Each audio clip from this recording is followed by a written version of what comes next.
But here, actually, is what President Trump was saying about coronavirus and the outbreak around the times in late January when those Navarro memos were written.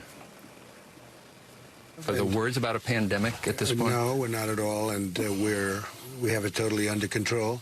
It's one person coming in from China, and we have it under control. It's going to be just fine.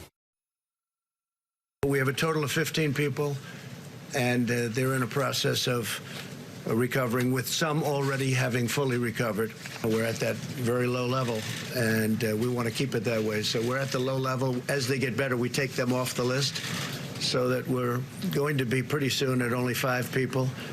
And we could be at just 1 or 2 people over the next short period of time. And again, when you have 15 people, and the 15 within a couple of days is going to be down to close to 0, that's a pretty good job we've done.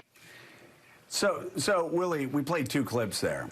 The first clip was a couple days before the Navarro memo, when he was probably putting it together. That was the 22nd of January. And this is where the president said, oh, no, not worried about it at all. We got one person. Soon it's going to be gone. We played the second clip because it was almost a full month after the Navarro memo. Almost a full month after Peter Navarro told Donald Trump the administration, 500,000 people could die from this pandemic. We are woefully ill-equipped if we don't get what we need. 500,000 Americans could die. And we could have gotten what we need. And we could have gotten what we needed. Ready. We could have gotten the testing ready. We could have gotten the PPEs ready. We could have been prepared. We could have started social distancing earlier. It was possible to save lives. But a month later, the president says in that clip, it's 15 people. A month later, we only have 15 people, and soon it'll be down to 0.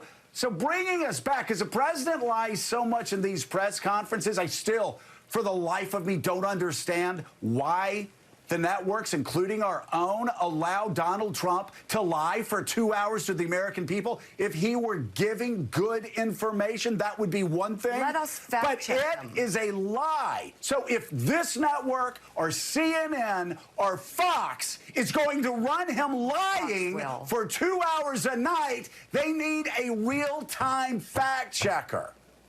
Because in this case, Willie, this was February the 26th when Donald Trump said only 15 people have it, and soon it's going to be down to 0.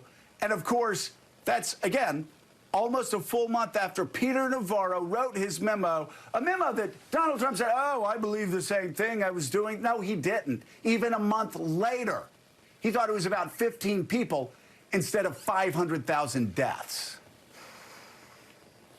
Yeah, and there was a second Navarro memo, by the way, right around the time of that second clip we showed, which was more dire than the first, saying we've lost a month now, here's how bad it could be now, and it was even worse than the first memo. So it's actually twice as bad, even as you're describing. I will say I think some of the networks are figuring this out and adapting. I know we come out of it, and our anchor, whoever it is that day, runs down a list of what the president just said and sort of debunks, if it needs debunking, those facts. So there is some evolution there. I think that's a good thing. And I would just ask Jonathan Lemire now, because we know... Hold on one second. We don't need glibness when we come out of a press conference from the president, or people rolling their eyes going, oh, my God, and so he said this.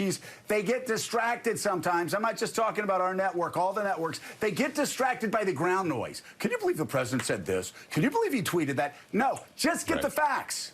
Get his quotes. Get the death toll. There you go. Get the people in his administration that were warning him from early January. Put up his words, not your words. We don't care what you have to say. We don't care about your editorializing in April. Get his quotes. Get his words. Get his statements. Get the fact that he's trying to stop Americans from voting in the election by mail. And then get where the president says, yeah, I voted by mail because I'm allowed to do it, but you're not. That's basically what he said. I'm sorry, Willie. I'll let you go to Jonathan Lemire right now, but these can't continue unless they have a serious fact checker that cuts in while the president is lying to the American people. If he gives facts, great. I'm all for it. I said from the beginning of this, we're all in this together. I said from the beginning, I want the president to succeed because when he succeeds, we succeed, and Americans don't die. He's not But succeeding. he's not succeeding. He's not trying to succeed. In fact, he's spreading misinformation. He's trying to cover up all the mistakes he's made over the past 2 months instead of looking forward, trying to save senior citizens' lives in Florida, in Arizona, in Wisconsin, in Michigan, in Pennsylvania, in Ohio, in North Carolina, in the only states he actually gives a damn about. Go ahead, Willie. I'm sorry.